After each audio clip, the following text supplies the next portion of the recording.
Well, nearly half of all Indiana farmland isn't owned by the farmer who works it. It's rented out.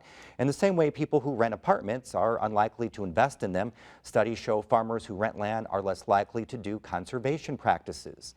These practices improve the soil, the water quality, and make farms more resilient to the effects of climate change. As Rebecca Thiel reports, researchers say to get more farmers to adopt these practices, landowners are going to have to become more involved. It's late September, and Hendricks County farmer Justin Coleman stands between rows of corn to show how well his green rye cover crop is coming in. Cover crops help to add nutrients to the soil and keep that soil in place during heavy rains. It comes on real thick like that. It almost looks like some grass you'd see in your yard. Coleman has been doing conservation practices like cover crops for about a decade. The first time was on his family's land. I kind of went on my own and just did it. And, in the end, it worked out. But with some of his other landlords, and he has 7, it's been more of a conversation. Last winter, Coleman says he picked up a new farm. The landlord was concerned planting cover crops would crowd out the cash crop he wanted to grow. But he agreed to give it a try. We've talked a lot through the summer, and he's watched his farm and he's kind of getting a grasp of how things are working. Coleman considers cover cropping and no-till agriculture a lifestyle, and he says he's not willing to change for a landlord. But not every farmer who rents feels that way. A study co-authored by Purdue researcher Pranay Ranjan shows many farmers feel there are barriers to adopting these kinds of conservation practices. And a lot of that has to do with their relationship with their landlords. He says many farmers have one-year leases. By the time some of these conservation practices get established, their landlords could decide to rent the land to someone else or sell it.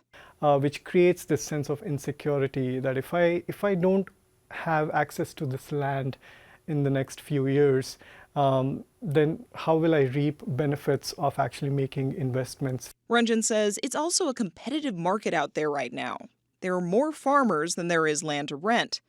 Some farmers feel pressured not to rock the boat. But more than anything, Ranjan says the biggest barrier to helping farmers adopt conservation practices is educating landowners. The number of landowners in the U.S. who haven't farmed before is growing, and he says it's a challenge to get information to them.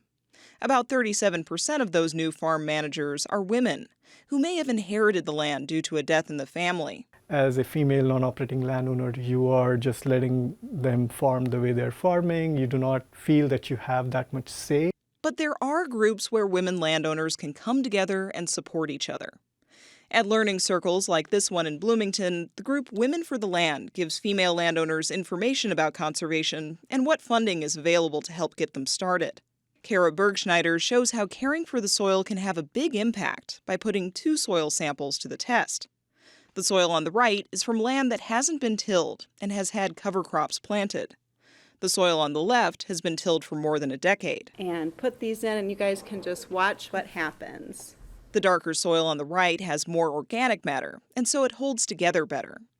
Doris Scully leads some of these circles.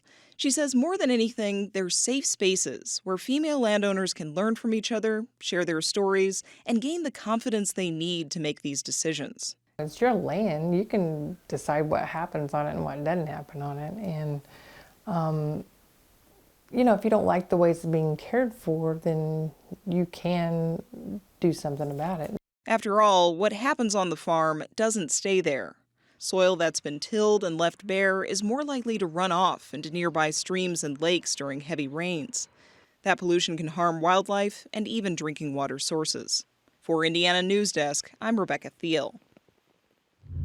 The U.S. Department of Agriculture says farmers and their landowners can make a difference, which is why the federal and state government offer incentives to help farmers adopt some conservation practices.